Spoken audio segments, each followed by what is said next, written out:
নৃত্যগুরু Ivan Shahriar সোহাগ আমার অত্যন্ত পছন্দের মানুষ, আমার বন্ধু।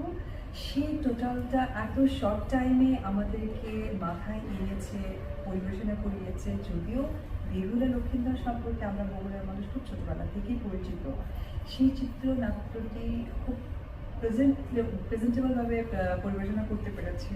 সব মিলে ভালো লেগেছে। শুধু বগুড়ার মানুষ না, আমরা বলবো যে আমাদের জীবনে বাংলাদেশের অধিকাংশ মানুষের আসলে এই স্টোরিটা সম্পর্কে জেনেছে, পড়েছে, অনেকে দেখেছে।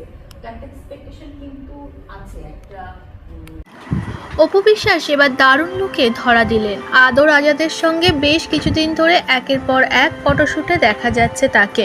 অবশেষে একটি ইন্টারভিউতে আদর আজাদকে নিয়ে প্রশংসায় ভরালেন তিনি জানিয়েছে আদর আজাদ সত্যি খুব হার্ডওয়ার্কিং একজন ছেলে। এই জেনারেশনের ছেলেদের সাথে কাজ করার মজাটাই আলাদা। আমরা একটা সময় অন্যভাবে কাজ করেছিলাম, তবে এদের সাথে কাজ করেও একটা আলাদা মজা লাগছে।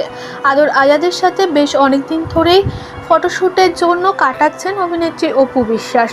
তাই তো এবার একটি ইন্টারভিউতে একসাথে দেখা গেল আদর আজাদ ও অপু বিশ্বাসকে।